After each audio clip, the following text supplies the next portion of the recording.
Então, hoje nós vamos seguindo, né, no estudo do livro Paulo Estevão. Agora nós vamos entrar no capítulo 5. É o capítulo em que a gente já estava prevendo, né, que o Saulo, junto com a Abigail, naquela conversa que eles tiveram lá, nas visitas que o Saulo faz para Abigail, né, planejando o casamento deles e tudo mais. Mas Abigail pedindo insistentemente para o Saulo para que ajudasse a ela a encontrar o irmão, e sem imaginar que o Saulo estava, como ele conversou com o Sadoc, né, indo visitar a casa do caminho, onde acontecem algumas coisas que eles estão achando que são coisas que podem colocar em risco a integridade da religião deles, da época e tudo mais, e indo para ver a pregação, né, de um tal de Estevão, que foi essa pessoa que curou o tio do Sadoc. Então, como eles não entendem, mas ao mesmo tempo eles acham que possa ser um problema, tanto o Saulo quanto o Sadoc planejaram ir no dia em que o Estevão faz a exposição dele. E eles não imaginam, o Saulo nem imagina, que esse Estevão é o Gesiel, o irmão da Abigail, e que está tão mais perto do que eles imaginam. Então, nós vamos começar aqui agora esse capítulo, que fala sobre a pregação do Estevão. Saulo e Sadoc entraram na igreja humilde de Jerusalém. Então, era em Jerusalém, né, a casa do caminho, e no sábado onde o Estevão vai falar. E lembrando também que o Saulo ele falou que se ele percebesse que eles não ofereciam perigo nenhum, que eles iriam deixar eles, até porque o Gamaliel, que foi quem orientou o Saulo, falou que eles pelo menos estavam fazendo bem a algumas pessoas que tinham muito sofrimento e tudo mais. Então por isso eles foram verificar. Eles vão ver o que está acontecendo ali para julgar se eles devem intervir naquele movimento ou não. Então, entrando na igreja lá em Jerusalém, notando a massa compacta de pobres e miseráveis que ali se aglomeravam com um raio de esperança nos olhos tristes. O pavilhão singelo, construído à custa de tantos sacrifícios, não passava de grande telheiro revestido de paredes frágeis, carente de todo e qualquer conforto. Então, uma construção extremamente humilde, conseguida a muito custo, né, pelo que a gente vê. Eles não têm recursos para acudir a essas pessoas que quase que não tinham esperança nenhuma. A única esperança praticamente para essas pessoas. E quem estava ali, né? Estava nessa igreja. Tiago, Pedro e João. Três dos apóstolos que a gente já há muito ouve falar, eram essas três pessoas que estavam ali quando o Saulo e o Sadoc chegaram. E eles se surpreenderam, né? Surpreenderam-se singularmente com a presença do jovem doutor da lei, que se popularizava na cidade pela sua oratória veemente e pelo acurado conhecimento das Escrituras. Então, Saulo ele já era alguém notável. Ele era considerado um doutor da lei. É uma pessoa que tinha todo o conhecimento das Escrituras. Então, na religião dele, no âmbito dele, ele realmente oferecia as melhores formas de divulgação e de respeito com relação à própria religião.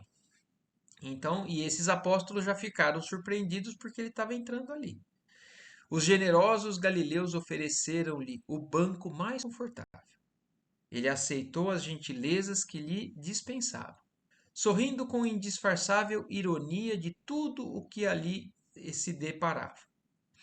Intimamente, considerava que o próprio Sadoc fora vítima de falsas apreciações. Então ele achava que alguma coisa de errado ali tinha acontecido com relação ao tio, talvez ele não fosse tão cego assim, não era algo de fantástico que as pessoas daquele local tinham feito pelo tio. Que podiam fazer aqueles homens ignorantes, irmanados a outros já envelhecidos, valetudinários e doentes? Quer dizer, ele achava que aquilo lá era realmente impossível de ter alguma coisa de extraordinário. Que podiam significar de perigoso para a lei de Israel aquelas crianças ao abandono, aquelas mulheres semi-mortas, em cujo coração pareciam aniquiladas todas as esperanças? Então, para o Paulo, aquilo não passava de algo curioso, mas sem oferecer nenhum tipo de perigo. Experimentava grande mal-estar defrontando tantos rostos que a lepra havia devastado, que as úlceras malignas haviam desfigurado impiedosamente. Aqui um velhote com chagas purulentas envolvidas em panos fétidos. Além, um aleijado mal coberto em molambos, ao lado de órfãos andrajosos que se acomodavam com humildade. O conhecido doutor da lei notou a presença de várias pessoas que lhe acompanhavam a palavra na interpretação dos textos de Moisés na sinagoga dos Cilícios, outras que seguiam de perto as suas atividades no sinédrio, onde a sua inteligência era tida como penhor de esperança racial. Então, olha que ali no local, o Saulo percebeu que tinham outras pessoas que, de alguma maneira, faziam parte dos locais ou dos momentos em que ele fazia a sua exposição. E aí olha a conclusão que ele tira, né? Pelo olhar, compreendeu que esses amigos ali estavam igualmente pela primeira vez. Então ele talvez pensou assim, talvez sejam pessoas que estão também ali para querer entender, averiguar o que está acontecendo. Sua visita ao templo ignorado dos galileus, sem nome, atraíra muitos afeiçoados do farisaísmo dominante, ansiosos pelos serviços eventuais que pudessem destacá-los e recomendá-los às autoridades mais importantes. Então, para o Saulo, eles estavam ali também fazendo um certo controle. Foram lá para vigiar da mesma maneira que ele e o Sadoc. Não dá para a gente saber se essa conclusão do Saulo era verdade, né? Poderia ser que eram pessoas que já estavam, de certa forma, se interessando pelas revelações ou pelas coisas que eram ditas a respeito ali de Jesus e tudo mais.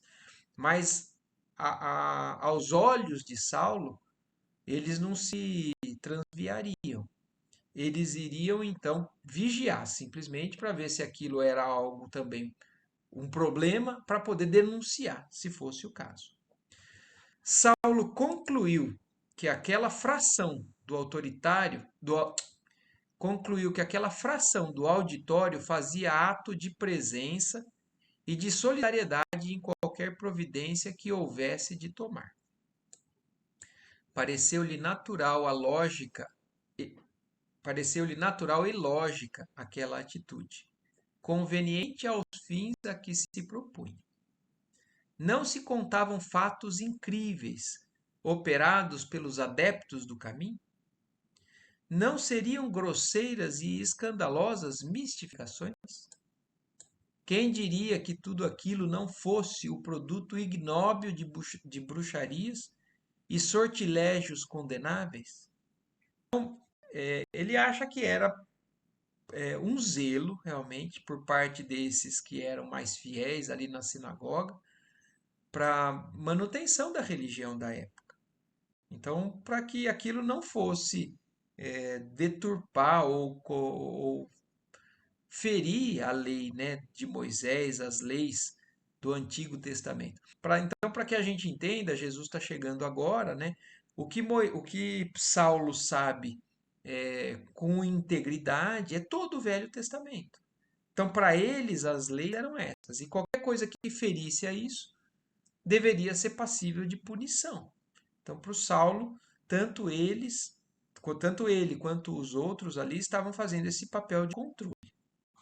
Na hipótese de lhe identificar qualquer finalidade desonesta, podia contar, mesmo ali, com grande número de correligionários, dispostos a defender o rigoroso cumprimento da lei. custasse-lhes embora mais pesados sacrifícios. Então, eles eram religiosos, eles eram fiéis, devotos a Deus, sim, mas o cumprimento das leis da época incluía talvez a violência, a repreensão, de maneira totalmente diferente do que a gente vem aprendendo quando Jesus vem e traz novas revelações.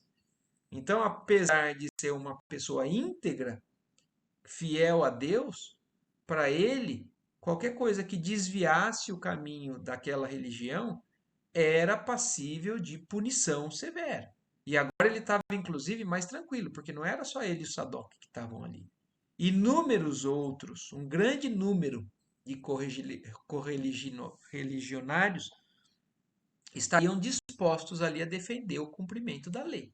A lei de Moisés, né? A lei mosaica. Notando que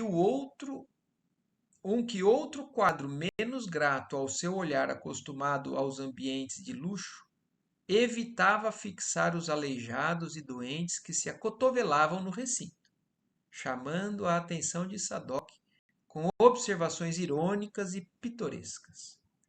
Então, era um ambiente desagradável aos olhos dele, né?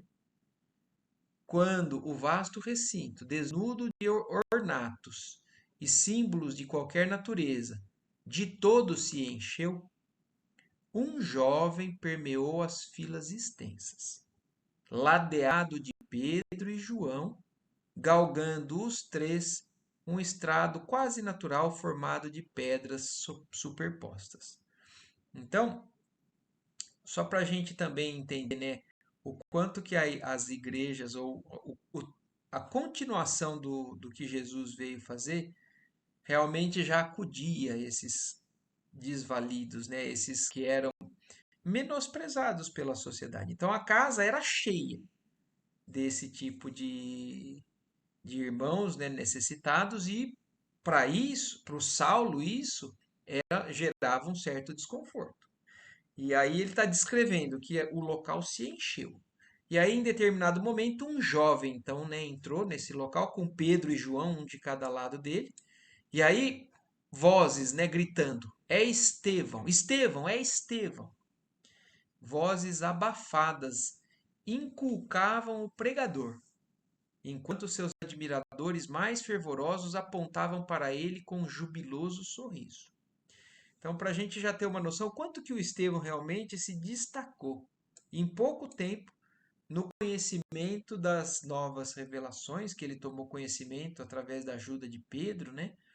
Mas porque ele também era, se a gente pudesse dizer assim, né, um doutor da lei, como Saulo era. Ele era um conhecedor profundo da lei de Moisés, e a gente já viu isso na descrição de vários trechos do livro. Só que o Estevão, ele conseguiu rapidamente entender que Jesus realmente era o Messias, e ele incorporou em tudo que ele já sabia das leis mosaicas a revelação de Jesus, porque Jesus desde o começo também falou que ele não veio destruir a lei mosaica, ele veio simplesmente se fazer cumprir aquela lei. E então, por isso, por Estevão ter tido aquela base, né, familiar de tanta instrução com relação às leis, somando-se ao conhecimento agora do cristianismo, ele era uma referência na igreja. Ele era um dos que falavam ali que era esperado ansiosamente por todos. Então isso gera um bem-estar muito grande para quem gosta, mas um mal-estar muito grande para quem acha que aquilo é uma ameaça. E era o que estava começando a acontecer, né?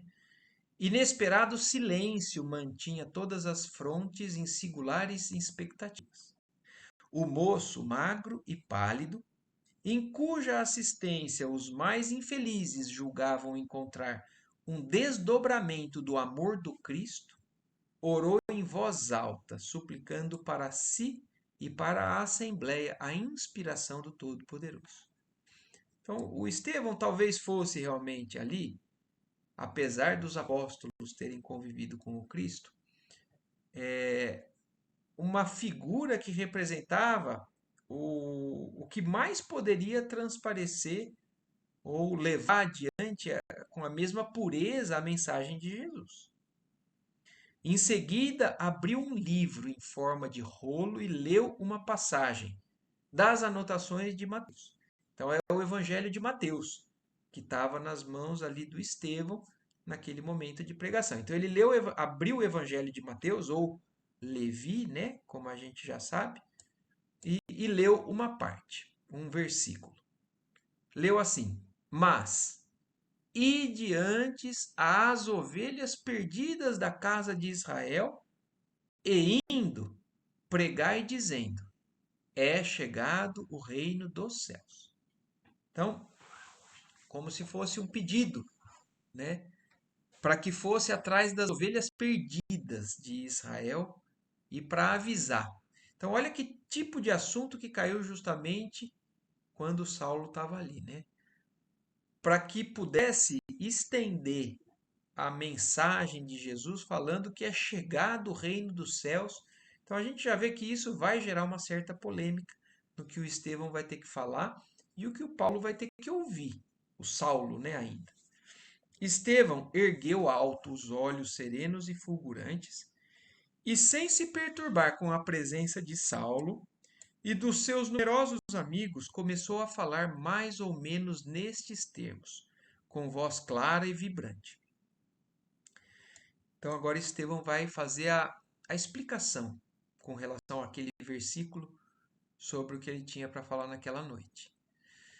Meus caros, eis que chegados são os tempos que o pastor vem reunir as ovelhas em torno do seu zelo sem limites. Éramos escravos das imposições pelos raciocínios, mas hoje somos livres pelo Evangelho do Cristo Jesus. Então, você vê que já começa. Imagine o Saulo ouvindo isso, né? Falar que vai juntar todos, que antes eles eram escravos de certos raciocínios que eram impostos, e que agora o Evangelho de Cristo Jesus vai libertar eles dessa escravidão de forma de pensar.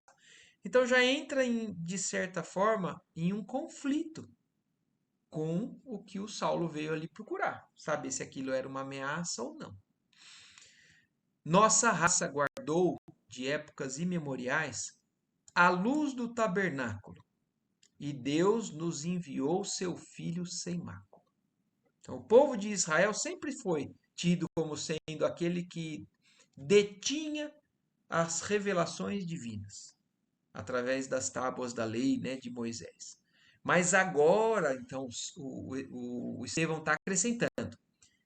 Por enquanto, aquilo tudo acontecia, mas agora Deus enviou o seu filho, sem mácula, o filho sem qualquer tipo de desvio de conduta ou qualquer tipo de imperfeição. Onde estão em Israel os que ainda não ouviram as mensagens da Boa Nova? Onde os que ainda não se felicitaram com as alegrias da nova fé? Deus enviou sua resposta divina aos nossos anseios milenários. A revelação dos céus aclara os nossos caminhos. É bom que a gente comece também a pensar um pouquinho o que Jesus representa para a humanidade, né? Então, o povo hebreu realmente detinha a primeira revelação, as leis, né? E era prometido através dos profetas a vinda de alguém que iria dar o cumprimento dessas leis. E então, chegando Jesus, para alguns, aquilo era o tempo chegado realmente. E para outras pessoas, eu quero que a gente imagine, se coloque um pouco na questão do povo da época, principalmente aqueles que estavam acostumados a lidar com violência, com imposições, para poder segurar a, a própria ainda animalidade da humanidade na época. Então, para eles, como é que viria esse Messias? Para muitos deles, como é que viria esse Messias? Seria um Messias que era um soldado, provavelmente, o filho do Deus, né? Ele iria vir de uma maneira a acabar com tudo que era tirania. Principalmente o que era a tirania. O povo hebreu estava sendo tiranizado pelo povo, pelos romanos. Então, se os romanos invadiram o local e com a violência, porque eles tinham um exército que conseguia oprimir o povo hebreu, faziam o que eles queriam, para eles, Deus ia mandar o Messias para acabar com os romanos. Para poder fazer como Saulo ali falava, eu preciso fazer dobrar o joelho dos romanos e dos gregos às revelações que nós temos, que nós somos os detentores da verdade. Então, outros, alguns entenderam o Messias assim por conta de ser pura bondade, mas outros não. Falaram, não, imagina, o Filho de Deus, que é o poder supremo, ele não é assim bonzinho. Ele é uma pessoa que vai botar ordem em tudo que está acontecendo de coisas erradas com relação ao povo escolhido de Deus. Então, existe um conflito de expectativas, de ideias de como seria o Messias. E se vem um Messias que nasceu numa manjedoura, num estábulo pobre, que não tinha nenhum tipo de riqueza, nem de poder, para eles aquilo era farsa. Então o Saulo está encarando aquilo, eles vão encarar aquilo, na verdade, da maneira que eles conseguem enxergar. Então, e aí vamos seguindo então com o que o Estevão está falando, só para a gente tentar enxergar a visão de Saulo e daqueles outros que estavam ali.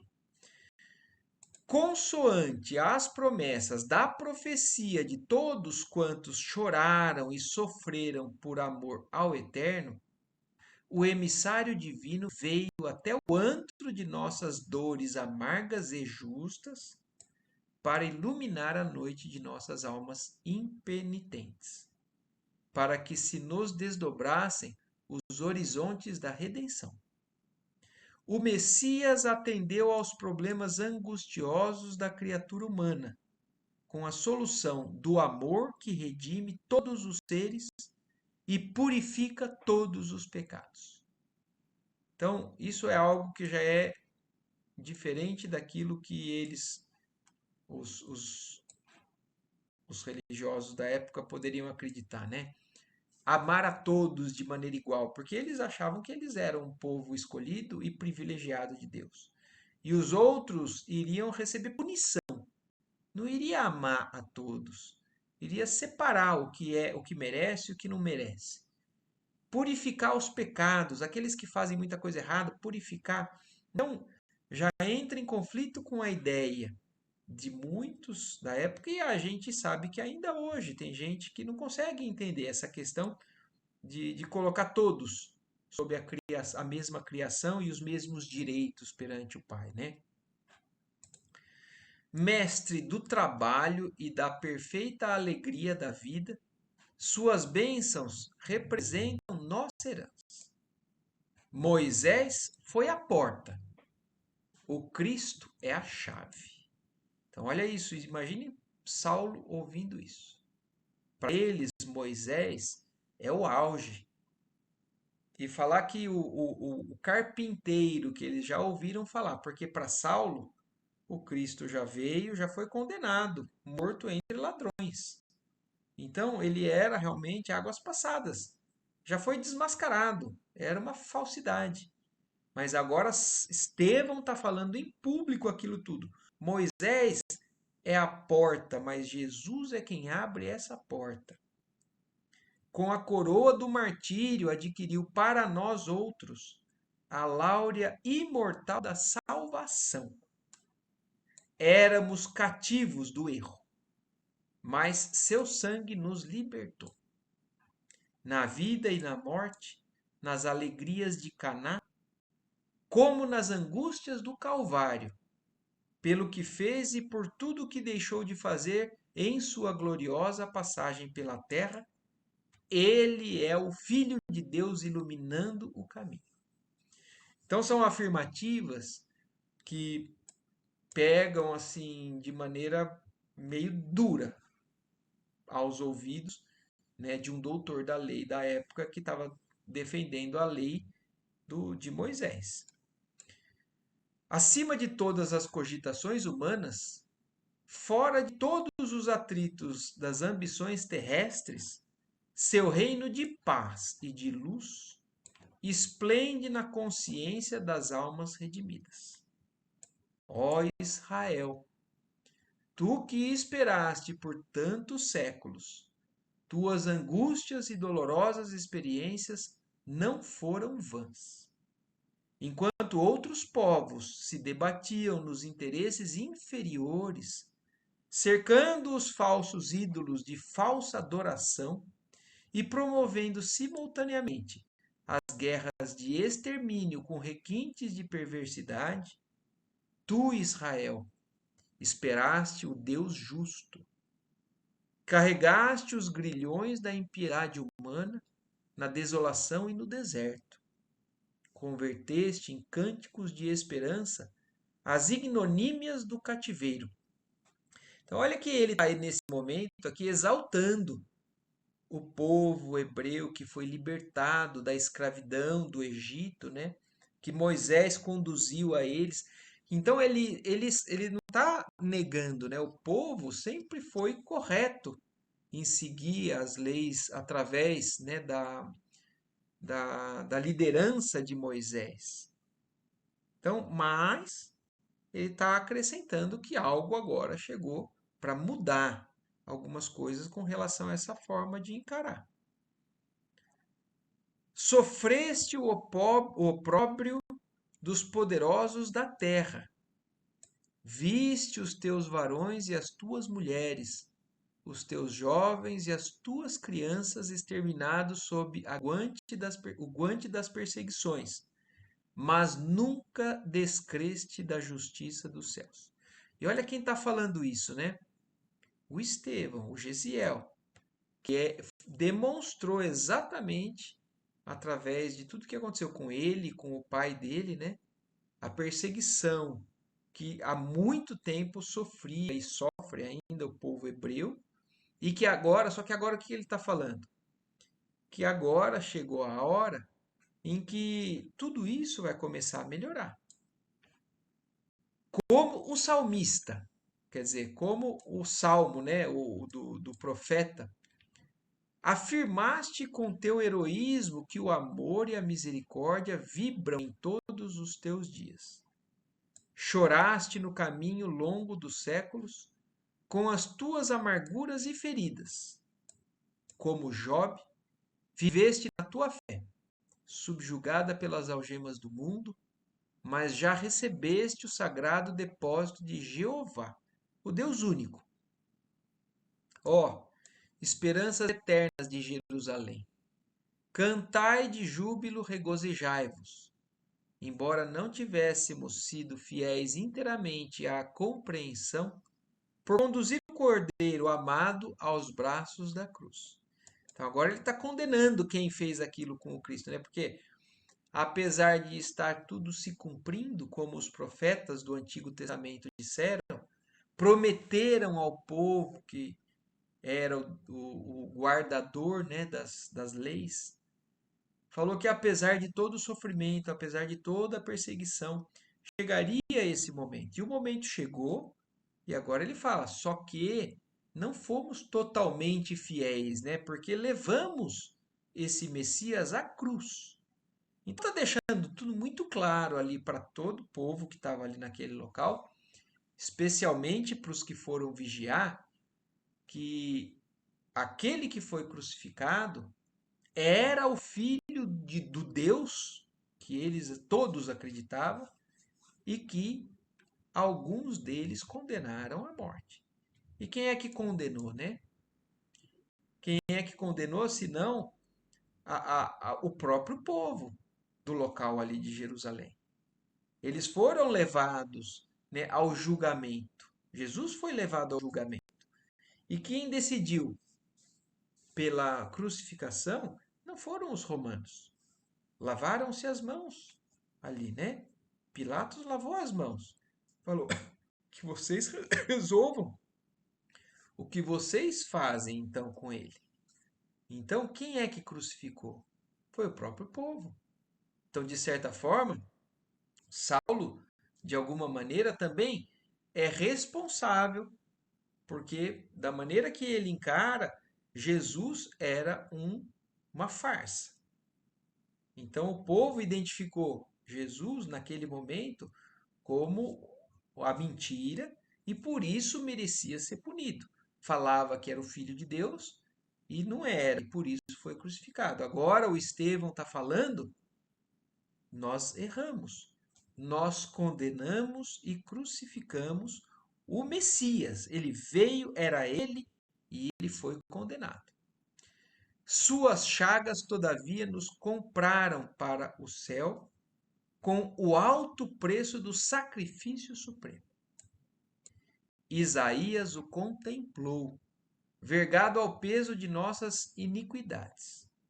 Florescendo na aridez dos nossos corações, qual flor do céu num solo adusto, mas revelou também que, desde a hora da sua extrema renúncia, na morte infamante, a sagrada causa divina prosperaria para sempre em suas mãos. Então, citando, né, o Isaías, que era um dos profetas que no Antigo Testamento previa a vinda do Messias e, inclusive, a maneira que ele morreria. E agora, então, falando que apesar de ter sido condenado, apesar de ter sido crucificado e morto pelo povo hebreu, após exatamente esse momento da sua morte, ali, então, a causa divina foi depositada totalmente nas mãos dele. Então, em vez de achar que aquilo foi encerrado o assunto com a crucificação de uma farsa, ali o Estevão agora está afirmando. Exatamente por isso que agora as coisas se confirmaram. Amados, onde andarão aquelas ovelhas que não souberam ou não puderam esperar? Procuremo-las para o Cristo, como dracmas perdidas do seu desvelado amor. Então, o que ele está falando assim, claramente, né? E esses que não entenderam ainda, vamos expor a esses todos, ao povo todo. O povo tem que saber que eles erraram, que eles mataram o Salvador. E que agora nós estamos aqui para resgatar esses que ainda não entenderam e conduzir a essa nova forma de entender, de enxergar. Anunciemos a todos os desesperançados as glórias e os júbilos do seu reino de paz e de amor imortal. A lei nos retinha no espírito de nação, sem conseguir apagar de nossa alma o desejo humano de supremacia na terra. Muitos de nossa raça hão esperado um príncipe dominador. Olha aqui, ó, confirmando exatamente aquilo que acabamos de falar, né? Então, a lei, então, ó, isso é para a gente entender qual é a forma de pensamento do povo hebreu e principalmente daqueles que eram os governantes com relação à religião na época, né? A lei de Moisés, né? Nos retinha no espírito de nação, sem conseguir apagar de nossa alma o desejo humano de supremacia na terra. Então eles se achavam realmente que eram o povo eleito por Deus para carregar essa informação. Só que, como eles achavam isso e sabiam da vinda de um Messias, como que eles imaginavam que havia esse Messias? Como está falando aqui, ó. Muitos de nossa raça hão esperado um príncipe dominador que penetrasse em triunfo na cidade santa com os troféus sangrentos de uma batalha de ruína e morte, que nos fizesse empunhar um cetro odioso de força e tirania. Então, eles achavam que o Filho de Deus, para combater a tirania, e a força dos romanos, iria descer no mesmo nível. Só que ia acabar, ia ser um tirano mais poderoso, porque ele era filho do Deus Supremo. Então, na ideia infantil ainda da maioria, o Cristo Salvador, o Messias, ia ser alguém que ia descer com a espada, acabando com todo mundo. Mas o Cristo nos libertou para sempre. Por isso que o Cristo foi incompreendido. É assim que a gente começa a entender como é que ele foi crucificado. Porque eles queriam alguém que acabasse com os romanos com violência, com força, rápido, para não deixar dúvida. Só que o Cristo libertou o mundo todo para sempre dessa forma de pensar e de agir que envolvia cada vez mais o mal, a violência, né, a truculência. Filho de Deus e emissário da sua glória, seu maior mandamento confirma Moisés, quando recomenda o amor a Deus acima de todas as coisas, de todo o coração e entendimento. Então, olha isso, porque como muitas vezes quando a gente tenta interpretar a religião ou as mensagens divinas, às vezes a gente se fixa no que a gente é mais capaz de entender ou o que a nossa conveniência nos coloca, né? Porque, na verdade, eles esperavam um tirano e eles colocavam Moisés acima de todas as referências para eles. Mas a primeira lei de Moisés, que Moisés falou, Deus nos passou essas leis. A primeira lei de Moisés é essa, que é o que Jesus veio confirmar. Amar a Deus sobre todas as coisas, de todo o coração, quer dizer, com todo o amor e todo o entendimento, quer dizer, de todo o coração e de toda a sabedoria, acrescentando no mais formoso decreto divino que nos amássemos uns aos outros. Então, olha como é uma incoerência da humanidade, né? Ainda é, até hoje. Isso não é diferente de lá há 2000 anos para hoje. Se Deus, através de Moisés, falou para que amasse a Ele acima de tudo, quer dizer, Ele é a referência principal de adoração. Qualquer coisa que a gente adore mais do que Ele aqui na Terra, nós estamos errando. E além de amar a Ele, que é o Pai de tudo, de todos, amar uns aos outros, como Ele próprio nos amou. Então, como é que a gente poderia imaginar que o filho dele vinha para matar os outros filhos dele, né? Mas a mentalidade ainda restrita achava que o povo hebreu, como era o escolhido, os outros talvez não fossem tão filhos assim. Não faz sentido, mas era como eles pensavam. É como nós pensamos. Nós merecemos o céu, mas algumas pessoas não. Então, essa contradição fazia com que eles passassem por cima da primeira lei de Moisés e cegamente foram até o fim, achando que Jesus, que veio mostrar o amor a todas as criaturas, porque são todos filhos do mesmo Pai, não entenderam aquilo e ainda assim resolveram matar o próprio Messias, o próprio enviado de Deus. Mas Estevão está só deixando isso tudo muito claro na pregação. Extremamente, né? Pelo jeito, a gente não consegue ver em emoção, mas pela descrição e pelo jeito que se descreve de Estevão, né? Com muito amor e sabedoria, colocando tudo aquilo. Seu reino é o da consciência reta e do coração purificado ao serviço de Deus. Suas portas constituem o maravilhoso caminho da redenção espiritual, abertas de par em par aos filhos de todas as nações. Então, isso aqui é outra coisa que choca aos ouvidos de pessoas orgulhosas, como era o Saulo. Eles eram merecedores do reino de Deus. As outras nações, não, nem tanto assim. Então, quem não se dobrasse às leis de Moisés não deveria ser considerado filho de Deus e por isso deveria pagar caro por essa maneira transviada de pensar e de agir. Seus discípulos amados virão de todos os quadrantes. Fora de suas luzes haverá sempre tempestade para o viajor vacilante da terra que, sem o Cristo, cairá vencido nas batalhas infrutuosas e destruidoras das melhores energias do coração.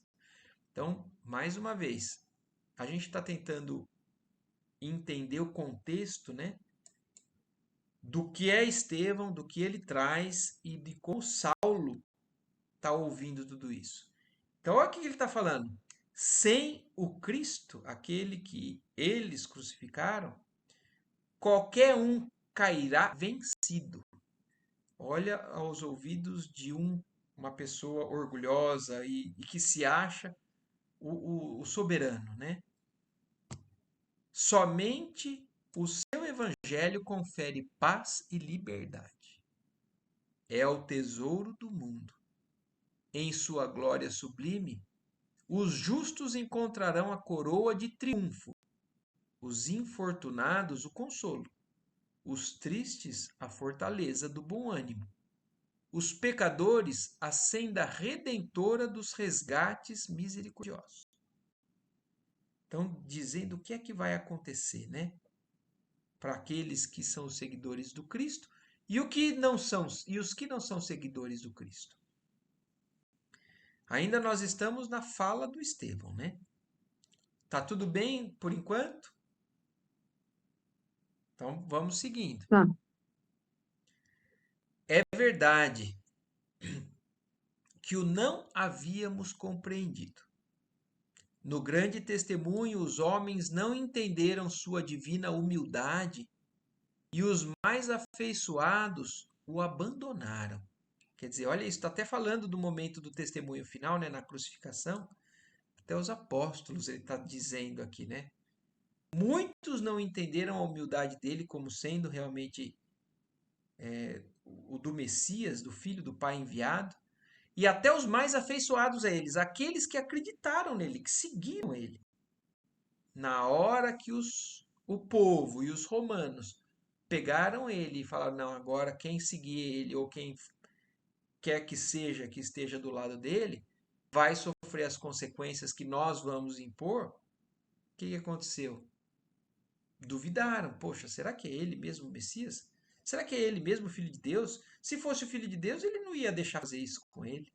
Ele iria agora acabar, decepar a cabeça de todo mundo aqui. Então, no momento do grande testemunho, até os apóstolos o abandonaram. E a gente sabe que isso é fato. O único que não saiu de perto de Jesus até o fim da crucificação foi João Evangelista. Suas chagas clamaram pela nossa indiferença criminosa. Ninguém poderá eximir-se dessa culpa, visto sermos todos herdeiros das suas dádivas celestiais. Olha como Estevão está falando, apesar de ele não ter crucificado Cristo, ele está se entendendo como sendo realmente copartícipe, né, daquilo tudo que aconteceu. Se todos nós somos filhos, se todos nós vamos herdar, se o povo condenou, nós temos culpa também. Onde todos gozam do benefício, ninguém pode fugir à responsabilidade.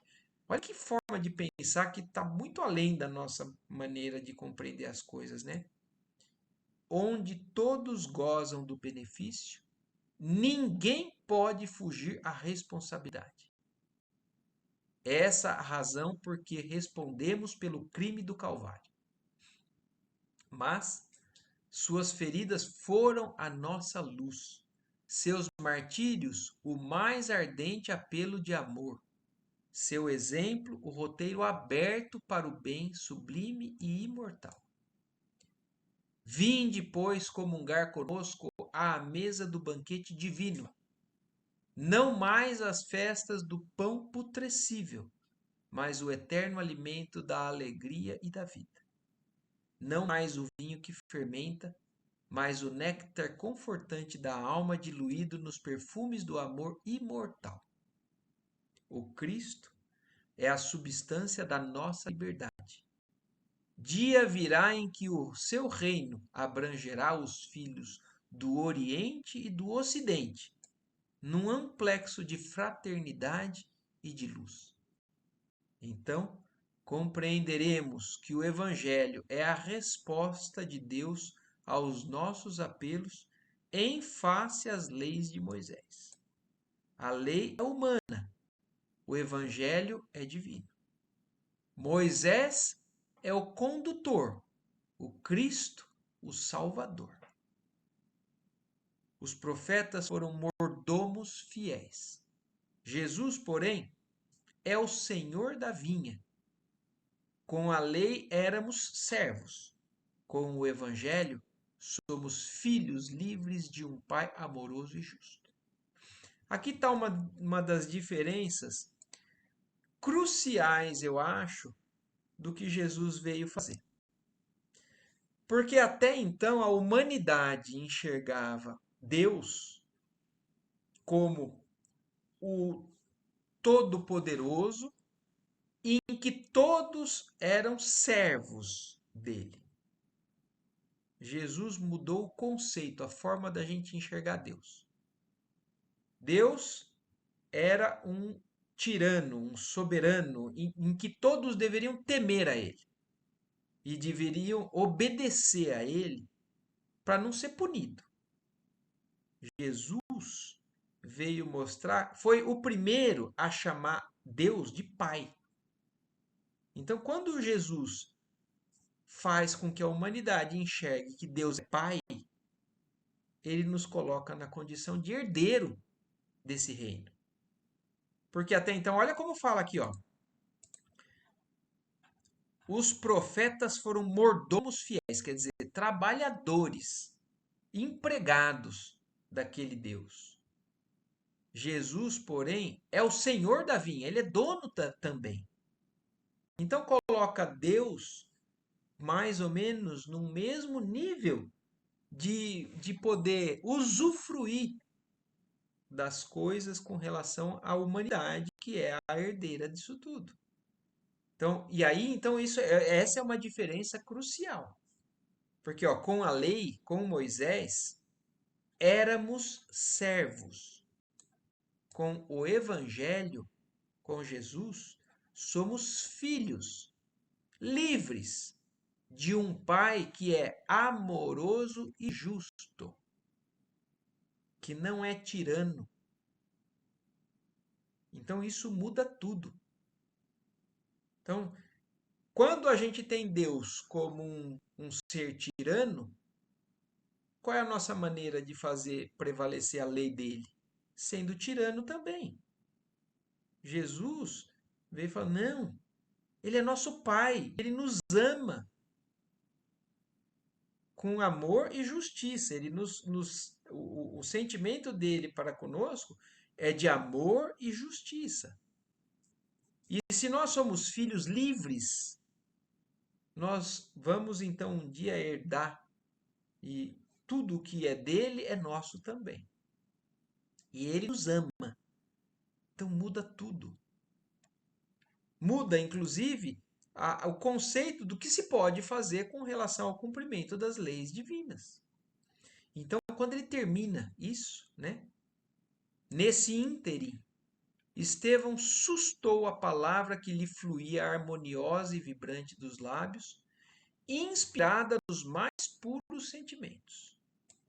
Os ouvintes de todos os matizes não conseguiram ocultar o assombro ante os seus conceitos de vigorosas revelações. Então, para a gente que está acostumado já a ouvir o conceito de Jesus, isso não é muito novidade, apesar da gente não conseguir fazer isso ainda na integridade do que o Estevão está falando. Mas imaginem para um povo que tinha o conceito de um Deus que era tirano, e que fazia o povo se submeter à vontade dele. Então, as revelações que o Estevão estava falando eram de mudar tudo, o conceito e a maneira de encarar aquele soberano, né, que era o Deus maior. A multidão embevecera-se com os princípios expostos. Os mendigos ali aglomerados endereçavam ao pregador um sorriso de aprovação, bem significativo de jubilosas esperanças. Então imagine, para um povo que era lá embaixo, de posição social, que era oprimido pelos poderosos, achavam que. Porque os poderosos eram os escolhidos de Deus também. Então, para eles, que eram os cumpridores da lei, estava reservado alguma coisa de bom. Agora, para o resto, não. Agora, pelo que Estevão está falando, aqueles que não tinham muita esperança, agora estavam começando a se enxergar como filhos em igualdade até com relação aos soberanos da época.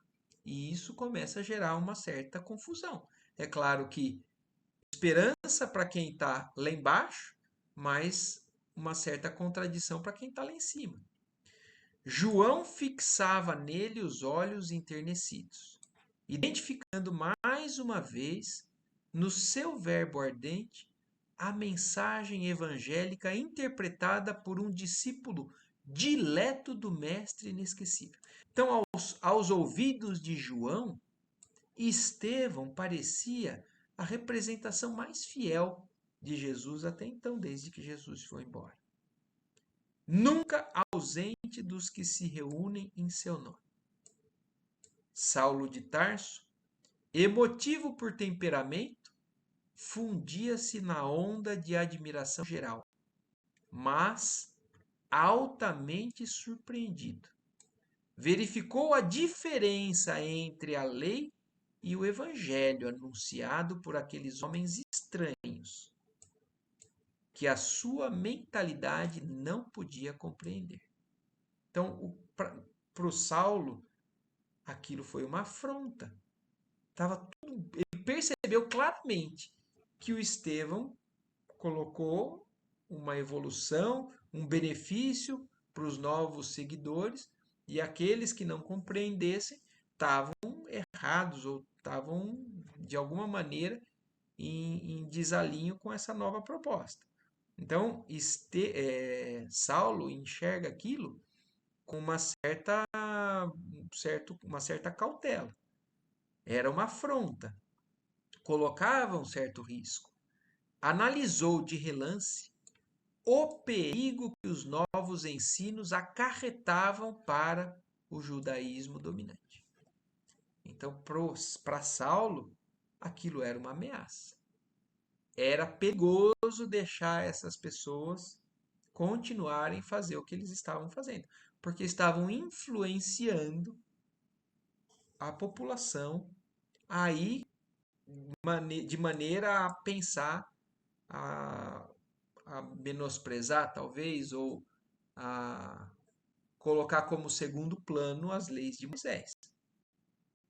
Revoltara-se com a prédica ouvida, nada obstante a sua ressonância de misteriosa beleza. Então, olha aqui, apesar de eles deixarem claro que Saulo, eles percebe algo de uma misteriosa beleza em tudo aquilo, o que a energia, né, a vibração do Gesiel, do Estevão passava, né?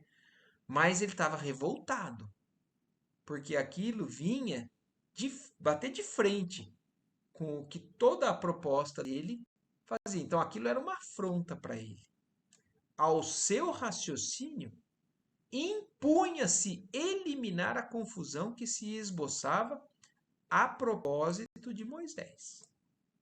A lei era uma e única. Aquele Cristo que culminou na derrota entre dois ladrões surgia a seus olhos como um mistificador indigno de qualquer consideração. Então, apesar de Estevão ter sido muito claro, falou com muita beleza sobre o Cristo, para o Saulo aquilo bateu como uma afronta, e agora o Cristo deveria ser alguém que ele deveria realmente acabar com a ideia, com a imagem e com todos os seguidores. A vitória de Estevão na consciência popular, qual a verificava naquele instante, causava-lhe indignação. Quer dizer, aquela multidão que aclamava, né, o que o Estevão tinha falado, o Saulo ficou indignado. Aqueles galileus poderiam ser piedosos, mas não deixavam de ser criminosos pela subversão dos princípios invioláveis da raça. Então, eu acho que por hoje a gente já pode parar por aqui, porque a gente está vendo, já viu tudo que o Estevão falou, e agora nós entendemos como que isso soou dentro de Saulo. Então, apesar de reconhecer que tinha algo muito belo, muito sublime em tudo aquilo, o orgulho racial da religião da época fez com que Saulo encarasse tudo aquilo como um grande problema. Então, fala assim, esses galileus assim podem ser piedosos, podem estar fazendo caridade a algumas pessoas que estão sofrendo, mas acima de tudo eles são criminosos, porque eles estão denegrindo a imagem da religião da época que deveria ser inviolável dentro da raça deles. Mesmo fora, eles combatem quem não concorda, quem não entende as leis mosaicas.